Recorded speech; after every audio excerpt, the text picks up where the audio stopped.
for joining us for the next episode in our new Spider Summer webinar series. My name is Jason Onesto. I am the Assistant Director of New Student Programs here at the University of Richmond. I'm joined by a series of panelists today, but I'm going to go ahead and toss things over to my intern, Marianne. Hi, y'all. My name is Marianne Packer. I'm actually a recent graduate of the University of Richmond, and now I'm interning in the Office of New Student Programs. I'm excited to be here with you today. And I will let our guests introduce themselves here in just a moment. But before we do, one quick housekeeping item. If you look at the bottom of your screen, you will see a little box with a question mark at the center.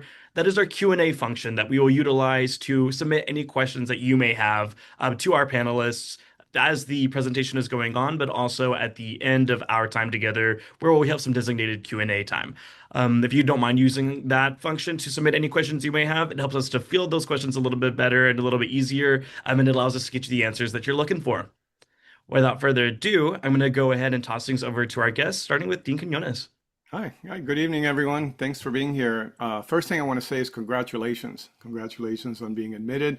Our school has become just extremely competitive, so it says a lot about you that you're part of this group, and thank you for trusting your education with us. And I'm Mickey Quinones. For the last 7 years, I've served as the Dean of the Robbins School. I'm joined this evening by Assistant Dean Laura Thompson, who is all things students. She knows everything, and she will make sure that you graduate. So she'll be talking a lot tonight. And I just wanted to sort of set a high level set of concepts for you, just so you know the kind of place you're joining. I think it's really important for you to understand what the University of Richmond and the Robbins School is about, so that 4 years from now, which will come like that, you have taken advantage of everything that's available to you. So we really strive to provide an excellent education that prepares and inspires you. We want to make sure that not only do you have the skills and knowledge to go out and make and distinguish yourself in your job, but also we want you to be inspired to try new things, to go out and make a true positive impact in the organizations in which you're going to work, the communities in which you're going to live, and society in general. And so we really are very proud of our alumni. We write lots of stories about what kind of impact they're having, and we look forward to seeing the impact that you are going to have after you graduate. Next slide. So what's different about us? I know you came and you saw, small classes, this, that, and the other, but I want to make sure you understand that those aren't just statistics. What it means to have small classes and a very personal kind of environment is that the professors know you. You are known to our faculty and staff. In those classes, you can't really hide in a class of 16 to 22 or 24. So you'll be able to express your opinions, to come prepared, think analytically, critically, and really develop your communication and interpersonal skills, which are becoming super important in this age of AI. Yes, people are talking about how you need to be AI ready, and you certainly will be by the time you graduate.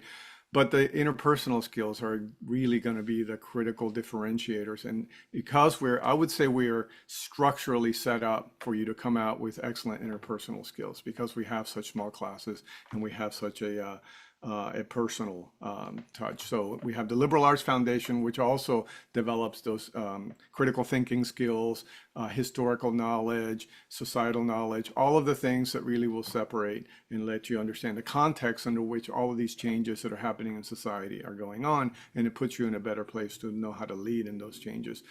We have lots of experiences, experiential opportunities galore, as experiential learning is huge. We have experiences away, as the other one says. A lot of people study abroad. So all of these things will broaden your thinking, broaden your perspective to think about what's possible. I know most of I just had 2 kids who graduated. I have 2 kids who graduated from college in the last couple of years. And oftentimes students really only know what their parents did and maybe a little bit beyond that. There's all kinds of roles that people play out in the world, and hopefully you'll be exposed to lots of them. So as we go through this presentation and our Q&A, I want you to know that this place, the University of Richmond and the Robbins School in particular, puts a ton of opportunities in front of you. And it's really up to you to take advantage of it. It's like we set up this great buffet, and you need to then step up to the plate and fill your plate. So we have guest speakers, we have executives in residence, we have Spider Business Hub where you can do applied projects, you can take the Benchtop Innovations class and develop a food product, you can do the professional selling program. There's just so many opportunities. And so it's important that you be intentional about developing that. And I will say if there's one thing that really puts us all together and really orients our school and our university is we're student centered. We want to make sure that we do what's best for you, not necessarily always what you want, but what we think is best for you. And we have a lot of experience really developing great leaders and people who go out and make a really lasting impact. I think that's the end of my slide. So I want to turn it over to Laura Thompson, Assistant Dean Laura Thompson. She is the most important person as far as your journey through the school. So Laura, take it away. You'll meet lots of important people, but thank you, Mickey. I know we would kind of, you can see hints of what timeline we're going to talk about together, because I wanted to start with where you all are right now, which I know is summer. You've just graduated from high school. Some of you might have gone on beach weeks or vacations or starting summer jobs already. But to kind of help you sort of plan for when you get here, I know that you've recently gotten an email and you've maybe been talking with a peer advisor about getting ready to schedule classes for the fall. And you will probably soon, if you haven't already, hear from a summer advisor who's going to help you with some of that. So I wanted to kind of give you details about coursework in the Robbins School as you kind of make your plan, so you can see if that seems like a good place to start. So what thinking about your first semester's registration. So for fall, in high school, a lot of times you took a class that lasted for the whole year. So your whole senior year, you maybe take the same class. In college, you have a class that's in the fall semester, and then you change classes for spring semester. So when we're registering for classes this summer, we're just registering for fall semester. So we're just registering for that last week of August through December. And a typical fall schedule for you will be this thing. The first thing is FYS 100. And we don't have FYS 100s that all business school students have to take. You can choose any of the ones. I think we probably have 50 at least to choose from. And so that will be on your schedule. In terms of business school classes that would be getting you ready to be in the business school, Econ 101, you can see is listed there, or Math 211, or Accounting 201. One of those would be great. If you felt like you needed to take two, you could, but I would not recommend all three. So talking about Econ 101, that's one that's called Principles of Microeconomics. The Math 211 is Calculus. Calc 1 is what we call it. And Accounting 201 is called Financial Accounting. So those all three function as kind of the big three classes to be able to be eligible to declare a major in the business school. And so econ functions kind of as the theory of business, calculus is the quantitative side of business, and accounting is what we call actually the language of business. And so that's why those three were chosen as the three kind of important ones up front. And again, I'll say again, one of those would be great. Not all three at once, okay? And then your other two classes, you typically will take 4 classes in the fall. The other 2 classes, the expectation would be that you'd maybe be taking one of those classes we call our Web of Inquiry, which you might have heard the expression from if you had siblings or friends in college, they might call them gen eds or general education classes. And so that would be kind of those other 2. And it could be science, it could be something historical studies or literary studies, but you can hear in that isn't a businessy class, right? So we're hoping that in your first semester, you'll achieve some balance in your schedule. And then finally, everybody will take Well 100 is what it's called. Well stands for wellness. And that class, particularly the 100 class, is basically intro to college, intro to University of Richmond. But that would be those kind of 4 classes would be your perfect fall semester. If any of you have taken advanced placement exams, and I know we're still waiting to hear on any that you took in May, just to let you know kind of scores, if you got a 3 or better on calc, either AB or BC, you actually are exempted from having to take calculus. So you don't need to take Math 211. Same thing if you took the AP micro test. On that one, as I say, you have to go big. You have to get 5 in order to get credit from us. But that one is if you took AP micro uh, then you would get Econ 101. If you took AP macro, excuse me, then you would get Econ 102. And some of you maybe even took AP stats. And at this point, that doesn't replace a business statistics class you have to take, but it will, I'll admit, it'll make you feel a lot more comfortable going into that class. So you might be able to help your buddies with some of those information from AP stats. So that would be a typical first semester registration. Um, Laura, before you go on, can you go back for a yes, second? A I couple of definitely things. can. One is our acronym, so it may be obvious to you all, but FYS is first year seminar. And the second thing, Laura, recently, by recently, the last 2, 3 years, the registrar, students will come in knowing, like the way registration happens, there's like a certain set of known classes, right? Because I know there's always a scramble. I know when my kids were first year students in college, they signed up for all these things and didn't get any of them, and then they have to go scramble. So can you describe that a little bit? I know there's been a change in how that's There going. has been a change this year. Students are having a pre-registration form. Well, they'll submit their top, I think it's top 10, top 20 choices for FYS. And then they'll submit their top choices for the 3 other classes they'll take. And that form is submitted to the registrar's office, and then the registrar's office will make a schedule for the student. And then that schedule will be available to the student at the beginning of August. If they like it, great. If not, they'll have the ability to go in and make some tweaks to it. So that is, if any of you had older siblings at Richmond or friends there, that is a bit of a change for the incoming first year class. And different from other universities in that you get a little bit of certainty, I think, coming in, which is Yes, important. yes, Yeah, yeah. thank you. Sort of, I guess, a little bit of a more feeling of control over what's going to happen in the fall. Yeah.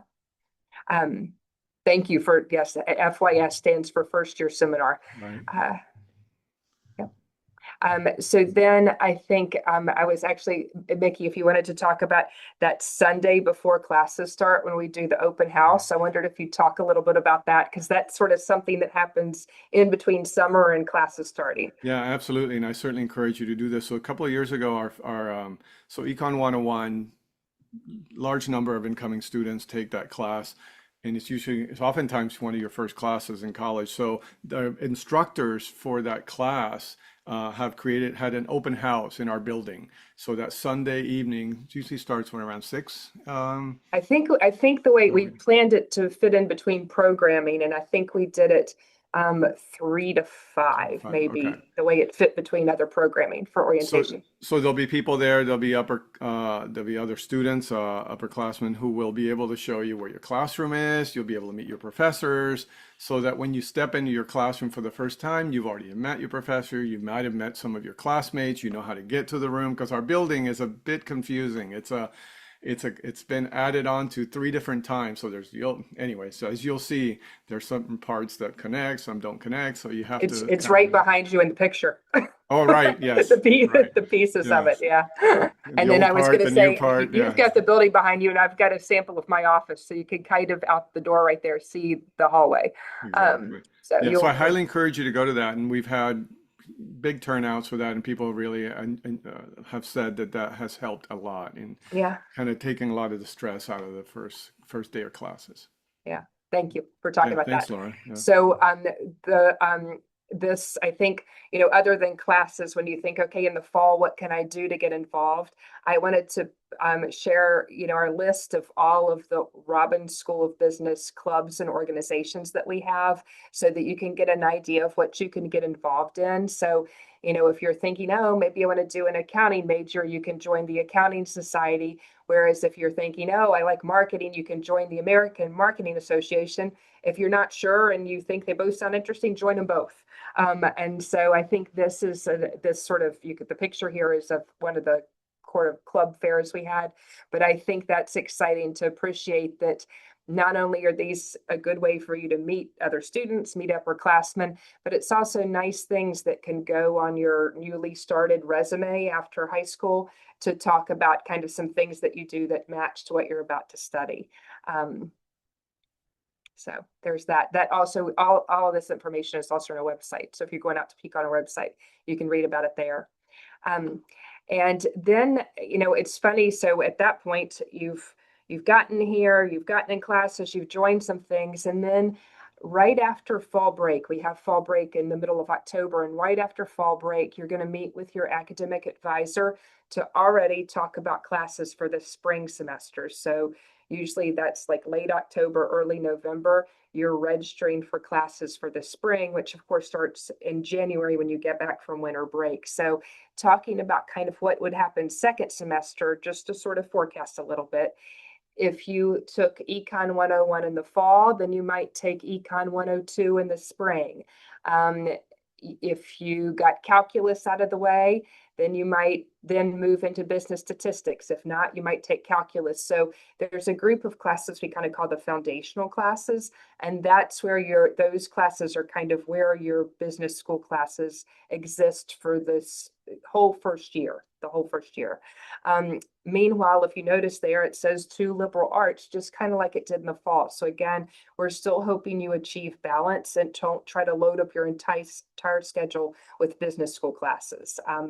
You have to take the liberal arts classes as well as the business school classes. So that's why we want you to kind of keep them balanced. And so in the fall, we recommend 4 classes. And if that went well for you, if that's going well, you're feeling like you're keeping up with the work, then you might think about adding another class in the spring. So that would be registering for 5 units or 5 classes, whereas in the fall you might have had 4. So that's kind of real typical. And again, I put those AP score is up there just as a reminder of you might not need to take something if you had an AP test. So that's kind of spring that takes you through spring.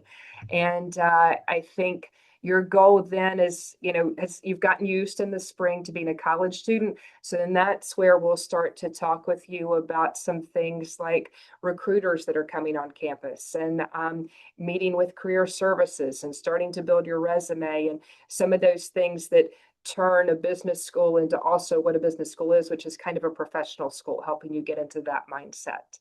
Yeah, and I Um, would add in things like speakers. Make sure you look at what the speaker series are. There's just really fascinating people that come into the building, and you get to hear great stories about. And what's always strikes me, and I think students have learned to appreciate this, is every person. You think everybody's got it figured out. They knew what they were going to do when they came into college, and when you listen to these these business leaders, they started here and they zagged there and they zagged over here and they went over there. It's like, opportunities present themselves and new challenges and new passions develop. And so it's never linear. And so it's important to hear that so that you don't, panic or feel like I gotta do it this way. The other thing I would say, just to ease a lot of yourself a lot of grief, is you got to be a little bit flexible. If you think about it, not everybody can take Econ 101 at 10 o'clock on Tuesday, right? We don't put all of our, we have what, 20 some sections of Econ 101 in the fall, Laura? Usually, 22 yes. probably. Um, they obviously have to be spread out throughout the various days and various hours. So you can't get so set on I got to take this one at this time with this person. You got to have some flexibility. And as Laura always likes to say, we haven't lost one yet. We will get you graduated, and things will work out. So you have to be a little bit more flexible. So a little Yeah, PSA there. I do say that. I do say, Yes. I promise we'll get you graduated. And then I was thinking you said about this speaker series. Sometimes students are like, well, how do we know about getting involved in things? And we have something that you will probably want to start checking every day, this thing called Spider Bites that gives you updates about things that are happening on classes. But also if you're a student in our business school classes, you'll start to get emails from us inviting you to events, updates on things. And so that's just sort of part of the way to get you used to the Robbins School community, because admittedly you don't declare your major until sophomore year, which is where we're kind of getting ready to go to talk about sophomore year. But even when you walk through the door, we kind of talk to you as if you're a Robbins School of Business student. So you can't make it official till sophomore year, but we like to involve you in things from the beginning.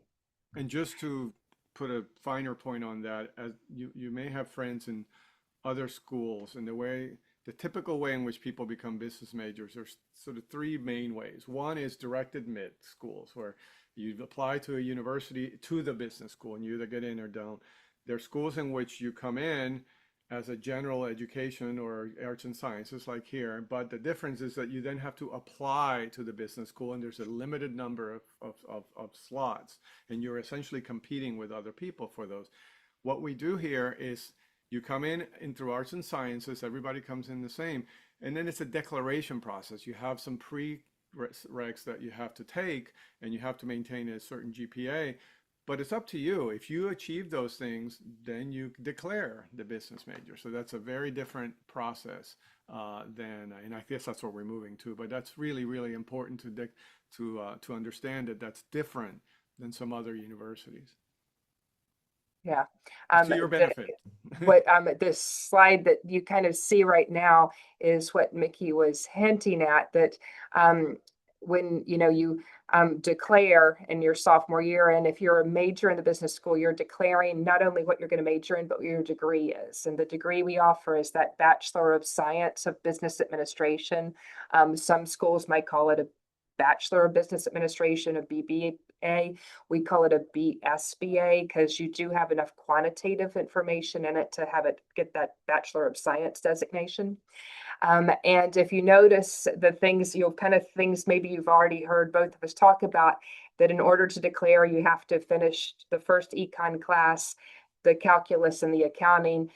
By the time you declare in sophomore year, you've actually probably done more classes than that typically, but just those are the ones that are required. And you have to have proved that you have a strong grade point average at the university. So that cumulative means over all your classes, not just your business school classes. And that has to be at least a 2.7.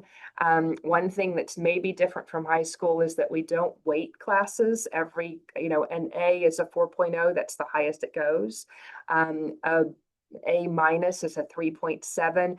And so a 2.7 grade point average, like that says, is essentially a grade point average of a B minus or higher grade point average. So I would say for those of you who've gotten into Richmond, a quite attainable goal, and just yet something I think is a benchmark, right? And then the fourth thing that we have is that you have to pass an Excel competency exam. So some of you I know may use Google Sheets. Some of you may have gotten used to using Excel, but that sort of software to help you. And it's, I would say it adds to the knowledge that you've gotten in your classes. That kind of adds that skill factor of being very skilled with gathering data and how you know how to use it within business. So, and timing wise, I mentioned that first year everybody's undeclared, but typically you're declaring by midpoint of your sophomore year. So for you all, that's going to be, you'll declare December of 2027 or January of 2028. That's kind of just thinking timing wise. I know that's sort of a forecast, but that's where we're thinking. Okay. And then, you know, you've officially, you've declared, but when you declare, you actually have to not just say, yes, I want to be a business school major. You actually have to say what you want specifically to study. And so this chart here shows our three majors that you have to choose from. And the first one, that business administration, has a plus sign after it, because if you choose business administration as a major, you have to choose one of the concentrations that's in that next box. And we have 8 to choose from. Anything from, you can see the money side of business, that would be like accounting or econ or finance, to maybe the magic side of business, which might be more like international business or marketing or consulting or entrepreneurship. So however you think your talents and your interests split up, that might be the way you would do it. Accounting is also a major, and if you want to add a concentration to it, you may, and econ as well. But that's sort of, we'll get there. We have different programming throughout your first year to kind of help you begin to think about how do you make this decision. Some students, however, we know may have other majors in mind at the university that aren't in the business school. And so for those students, we might hope they might consider a minor with us. So minors are for non-business majors, and a minor for us is either a business minor or an entrepreneurship minor. And again, you indicate this when you declare, and that's usually midpoint of your sophomore year. It's Okay. a little confusing, Um, but like when you'll hear somebody say, if you'll go back for a second, Laura, somebody say, I'm a finance major. What they really yes. mean is that they're a business administration major with a finance concentration. And just to, again, put a finer point on it, Laura, would you say what, 80% or 90% of our students are business administration majors? Usually, I mean, if you know, while we don't have quotas, but when you look at kind of the numbers, about 200-ish of our students are business administration majors, about 60 accounting and about 40 econ is Yeah, usually kind of about the way it kind of yeah. floats out. Just to let Just y'all know without that, us trying to do anything, it just kind of works yeah, that way. But I that do the think word that's a great major point. and Students concentration, what students walk around saying versus what exactly. might actually be on their resume or transcript. Yeah. Exactly. Yeah. This is just, you'll get your head around this eventually, but that's just, I Yes. wanted to just tell you what you'll hear people say versus what they really mean. Yes, completely. Yeah. And then this, Dean Keenan has mentioned about the declaration ceremony that happens when once it makes it official, and this is just sort of some pictures from that. Um, Again, for you all, that would be February of 2028. And so while we're looking really ahead, after you declare, then you will do classes in your major and your concentration. And really for you, we're just kind of getting you to the point of graduation for May of 2030. And you'll get, I guess your classes start off more foundational and more general. And so with what you've chosen, you'll get that kind of expertise and specialty that you've chosen. So um, I think we may have some questions, and we were told to talk for about 30 minutes. So hopefully our timing is well within that. But I just wanted to put a plug before we head into questions that if you haven't already, we would love if you would follow us on our Instagram page.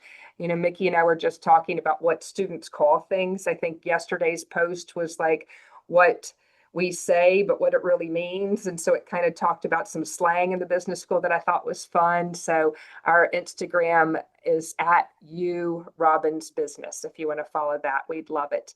And But I think maybe some questions, Marianne. Do we have any? yeah, let me add something real quick, just again to tell you about the kind of place you're coming to.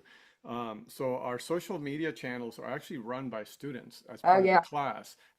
So a few years ago, one of our marketing professors came to me and said, our students are really competing. It's a very competitive market for digital marketing jobs, and they really need more experience setting strategy, setting content, understanding what drives engagement, doing all the analytics. So I'd like to have some kind of practicum around that. And so our Instagram page, our LinkedIn page, and our TikTok page are run as part of our digital media practicum class. And so, what other place can we say? I said, sure, let's turn the keys over to the students. Obviously, it's supervised a little bit, but it's what a great experience. And think about what you learn, and then what you can talk about when you go talk to an employer. So this gives you another opportunity to see just what kind of place you're coming to.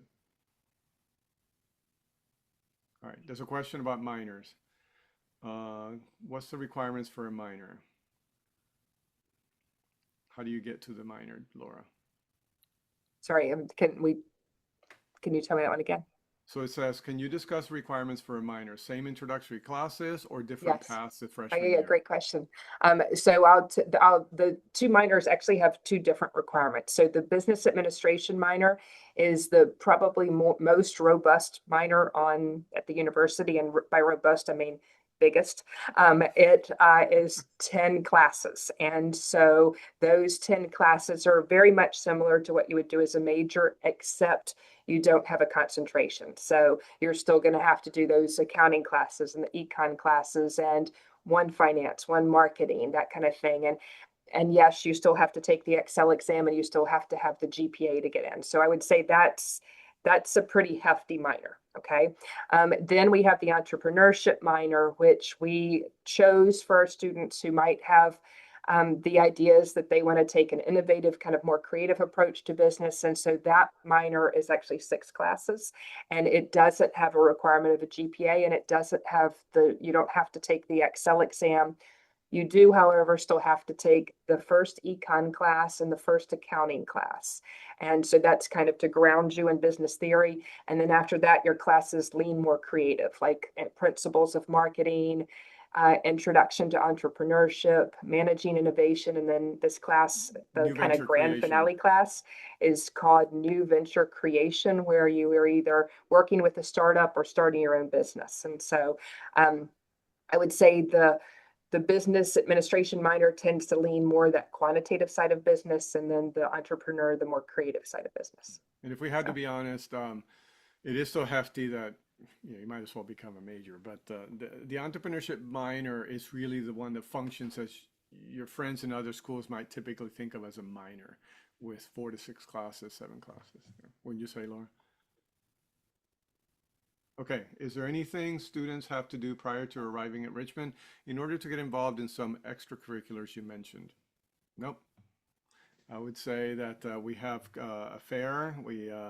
There'll be a day where all the clubs will be out there telling you all about what they do, and you go around. People are again another aspect of the culture here. It's just a very welcoming culture. We have a lot of high achieving students, but it's not a elbow each other out kind of place, right? It's the kind of place where people support each other. They all want to do well, but there's not like, oh, trying to hide opportunities so other people can't get them. So you'll have all kinds of opportunities to get into those when you get here. Are there any specific opportunities or classes for those interested in the intersection of business and healthcare medicine? Good question. the business of healthcare. Yeah, business and healthcare, the merging of those two. I know we have we haven't offered it in a while. That we had a health sector management class, and we haven't offered it in a while. So I'm not going to talk about that one. It's on our catalog. But one that all of our students take who are business majors is business ethics. And business ethics, the curriculum leans a lot into business and health, business and society kind of issues that I think would be very exciting for somebody who's thinking about maybe health studies as a major at the university and a minor, and a decent number of our students will do both. Every year we graduate with students who do double majors or minors in that. And I think that probably is a class that would touch the most on it. We also just hired a health economist, so there'll be a class offered in the next couple of Yeah, so years. that you're right. They're probably, I would say, going to add an elective in Yeah, that for absolutely. econ. Okay, are minors in other departments like music doable? Or minors. In other departments like music, is it doable to do a minor in another department in addition to, I assume that presumes that there'll be a business major or maybe a minor here. Can you do a minor somewhere else as well? Yeah, we I this in the summer, I don't have students a lot, in the building walking past because people have gone home. But I'm meeting students, rising sophomores on Zoom to help them plan. And just last week, we planned somebody who's planning to be a major with 3 minors. So I would say, while it's not something everybody's doing, with good planning, often it's possible. And so it's kind of, you sort of have to lay everything out together and look at it like, do all the puzzle pieces fit in the time that I have? Um, she was in a unique situation where 2 of the minors had some overlap with classes. So you can do this thing. There's an expression we say with classes where you can kind of double dip classes, Mm. meaning that you can get 2 classes that might count in the same thing. And so that benefited her. Okay. I changed mics. Can you hear me a little better? Seems like you're having Yes, difficulty finding. yes, I can. Sorry. Okay, sorry. So y'all should have told me. I got multiple mics here. Is there any classes a student can take that teaches general knowledge about business, or are all classes more focused and an immediate deeper dive into the topic? I want to learn about the B School and business as a possible major. Is there club meetings or B School organized? Okay, so what they're getting at is there a business 101 type class? And I think that's a class that we've talked about for years, a broad general class. So maybe it'll happen while you're here. But I would say, I don't know, I'll let you get that, Delora. If somebody wants Yeah. to, I would answer no to the general business class, but yes to the clubs and organizations, because we have 2, we'll call them business fraternities. not fraternities in the kind of social sense you might be thinking, but fraternities and sort of the networking brotherhood that they bring. And the two names of those are Alpha Kappa Psi or Delta Sigma Pi. They're two. Okay, so you can choose either one. And they do a lot of programming for students to appreciate the different kinds of business that we have. But kind of like I mentioned, it's probably a great thing for you to go to some of the club meetings and talk to students if you have an interest in that. I would also say go to some talks, go listen to a speaker, talk about what they do, go talk to one of our executives in residence, people are just open. They just want to hear from you. Is there a limit to the number of AP credits they can use? The university allows a student to bring in up to 7 AP classes. In the business school, the only two that would fit for us are those two I mentioned. Well, actually three, I would say three. The two econs, micro or macro, and then calculus. We don't have others that count for business. So for the business frats, and I assume they mean AK Psi and Delta Sigma Phi, are there Yeah. any things people should prepare ahead of time before the orientation club fair? Again, I would say. I would just know that I would know that if you're thinking about either of those, there will be the expectation that you have professional dress, which often means like a suit for a guy, tie, maybe suit pieces for our students, our female students. So that might be something that if that's something you're really interested in, you might think to pack when you come from home.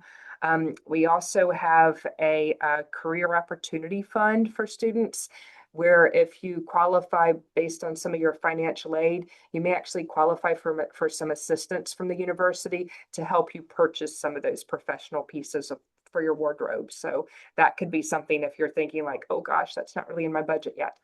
Okay. I might also say if you want to just start just logging on to either the Wall Street Journal or the Financial Okay. Times or the Economist or something, just start reading. What changes do you anticipate with the new dean joining in August? Yes, so this Oh, is my last official act as dean.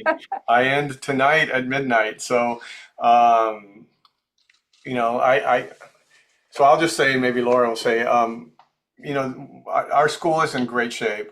We've put in a lot of great experiential opportunities. Our curriculum continues to evolve to meet the needs of the business community and society. And the new dean is committed to following that same trajectory.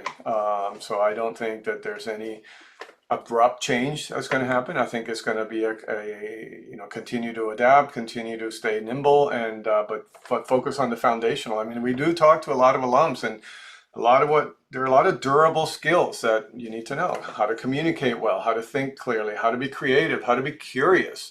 Intellectual curiosity. And when we visit our alums and employers, the number one thing they consistently say they're looking for is intellectual curiosity. They want somebody who is listening to a problem and saying, I wonder this or I wonder that. And what about this? What about that? Like they really are intellectually engaged.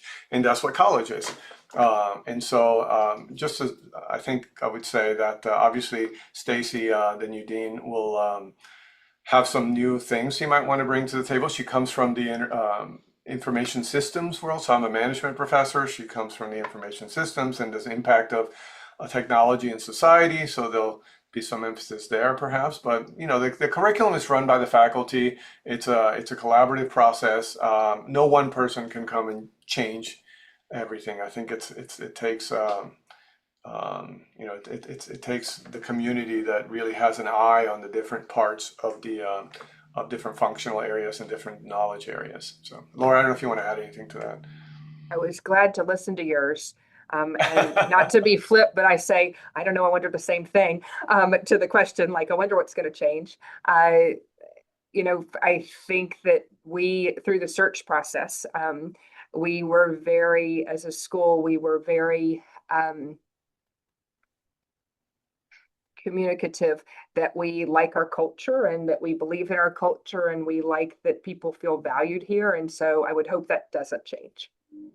Yeah. So I'll I answer it think, that way. What I hope doesn't change. yeah. So, And she heard that, and she's yes. coming from Wake Forest, which has a very student-centered culture. So I think this is the kind of place that Yeah. draws you in and really we have a strong culture really is, I think will pervade. Do the business fraternities tend to be competitive to get into? They can be, yes. So that, I think here I was kind of focusing on thinking about what you might want to be packing, because I know that's sort of on your mind in the summer. But I think Dean Quinones had a very good point that if you have a chance this summer to kind of, add to your social media feeds, the Wall Street Journal or the Financial Times, I think that'll give you this comfortability with vocabulary related to business that you just might not have been using with your high school buddies, right? So I think that's a good idea to kind of up your competition, right?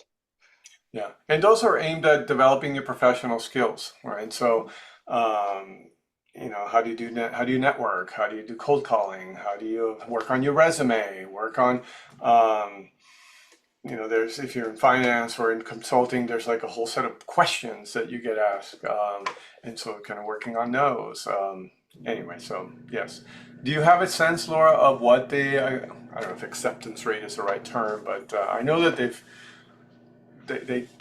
want to get people in there who can benefit from what they're about. But do you have any sense of how competitive it is? Percentage rates, no. I think it kind of varies. They do both groups, Alpha Kappa Psi and Delta Sigma Pi, do a fall group and a spring group, and so you can, if you don't make it in the fall, you can try in the spring, and yeah, so that's a little different than social fraternities that usually are a once a year kind of thing. And again, they're just a plethora of opportunities for professional development, not only in the team projects you'll work in your class, presentations that you'll do. We have a new platform for our professional development called Robbins Pro, which is a part of that is a conference that's tied to your business communications class. So you have that. Executives in residence, as I've mentioned many times already. There's just a lot of people who are really committed to your professional development. So don't get hung up on, oh gosh, if I don't get into AKSI or DSP, everything is over. You're at the University of Richmond. You want to go into Robbins School. That's really, you've already gotten through that. That's really, now we're going to put a bunch of opportunities in front of you, and it's just up to you to take advantage of them. Yes. So. Yes. No open questions is what I'm looking at No, here. it's looking at the same thing you are, Dean Quinones. uh, Marianne, would you like to start closing us out? Yes, for sure. So I'm going to go ahead and share my screen with some resources. Sorry, give me two I probably need to seconds. stop sharing, Marianne. Let me do that, okay? Oh, you're fine. I think I should be able to do I it. apologize for my mic. I wish I would have known. I would have switched earlier. Oh, Hey, that's good thing okay. is you are recorded. This is a recording. They can up the volume. It'll be all right. Oh, is that what it was? It was just very faint. It was just a little bit quieter, but we could hear you fine. Everything, your messages were getting across. Okay, good. I try Yes. to yell. Awesome. Well, thank you all so much for joining us. Thank you, Dean Quinones and Dean Thompson. We're very grateful for your time and just sharing this valuable information with our incoming students. And on that note, we have some QR codes here for different resources as well. We have a link here to our new Spider orientation website.